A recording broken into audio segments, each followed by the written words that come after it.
So ngayong araw nga mga sir ay makakapagtinda na ulit kami. Ilang araw din kasi wala kaming tinda mga sir gawa ng may bagyo. Ilang araw kasi walang tinda mga sir kasi sobrang lakas talaga ng ulan dito sa amin. Kaya ayun nga nagpahinga muna kami ni Justin. At pasensya na rin po pala mga ma'am sir kasi ngayon nga ay masakit nga ng lalamunan ko. Kaya ganito nga mag-voice over mga sir kasi sobrang sakit nga ng lalamunan ko.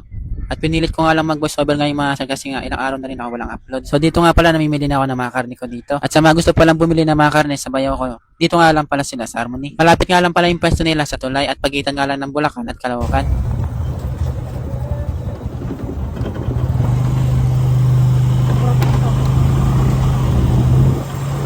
At ito nga, papunta na rin pala kami sa ruta namin ni Justin. So, bumili muna pala dito na almusal namin ni Justin kasi nga hindi pa kami nakakapag-almusal.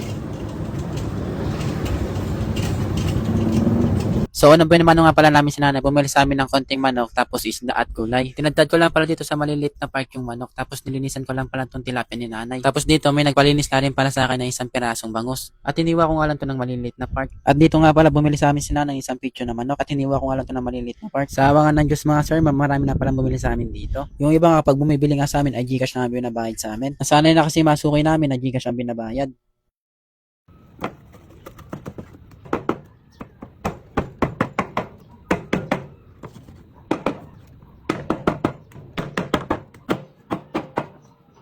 Panay-tatad lang nga dito na mga kanin na bumibili sa amin na masukin namin mga sir. At yung iba naman nagpapalinis na mga isda kaya sobrang pagod na rin ako dito. Tapos nakayuko pa ako kasi sobrang baba nga ng lagayan ko ng sangkalan. Pero okay nga lang yung mga sir ng Malaga, marami naman kaming benta.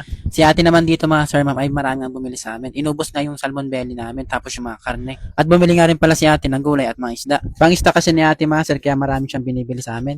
Dito naman mga sir ma'am ay inubos na yung tilapia namin dito at nilinisan ko na rin pala. At sa awa nga ng Diyos mga sir ma'am ay konti na nga lang isda namin dito. Tapos nag-order nga rin pala yung suki namin na tuwing may best kumukuha sa amin. Medyo konti nga lang na order ngayon ni suki mga sir ma'am kasi nga marami pa daw siyang stock. Pero naka 1,000 plus nga rin pala si suki sa amin. Tapos binigyan nga rin pala kami ni suki ng tips pang merienda daw namin. Tapos nga dito hiniwa ko na pala dito yung mga karne ni ate. Manok baboy nga lang pala ang kinuha sa amin ni ate tapos ng kilong galunggong. Kapag marami naman kinukuha sa amin si ate ay talagang marami talaga akong nililinisin dito. Ngayon kasi ay konti lang nililinis ko tapos hiniwa ko ng karne. At nung pagkatapos ko na to dadda rin ng mga karne ni ate, eto pinadala ko na kay Justin. At dito nga pala ma'am sir, eto konti na lang pala yung mapaninda namin dito. Kaya maraming salamat pala sa masuki namin na bumili sa amin ngayong araw. Tapos may tira nga pala kami 1 kilong buto-buto at ulamin na lang pala namin. At eto nga pinayos ko muna pala dito kay Justin yung mga gulay namin kasi sobrang gulo na nga.